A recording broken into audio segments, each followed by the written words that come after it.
चिंगुड़ी भजाटा बर्तमान कम्प्लीट हो गला। बर्तमान तमें तरकारी प्रिपेरेसन स्टार्ट कली मु फास्ट आम मोटे ऑलिव ऑयल करुँची। ऑलिव ऑयल देली तेजपत्र देली गोटा मसला देली पियाज देली टमाटो कटा टमाटो देली ता संगे किचन किंग टिके देली मीट मसला टिके देली सब दे लंका पाउडर अल्प देती जेहेतु टिके बुट आ चिंगुड़ी सब जाक टिके माने डाइजेशन टिके लेट हम तो लंका राग टिके कम दे लंका पाउडर कम देती करुँचा अलमोस्ट कषी होपर एपटे सीझा रेडी एपटे भात रेडी।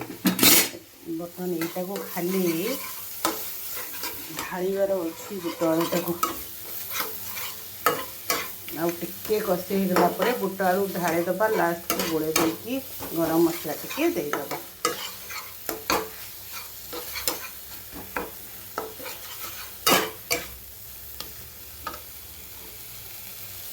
देखो मसलार तेल उठीगला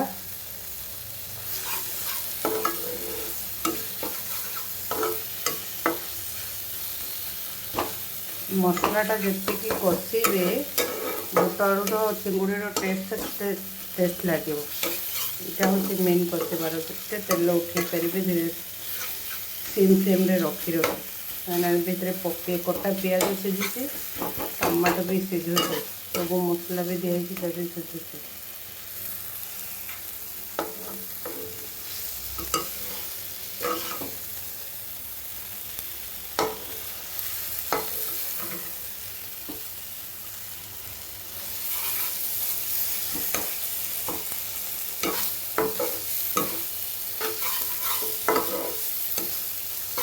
बर्तमान मसला कषा चली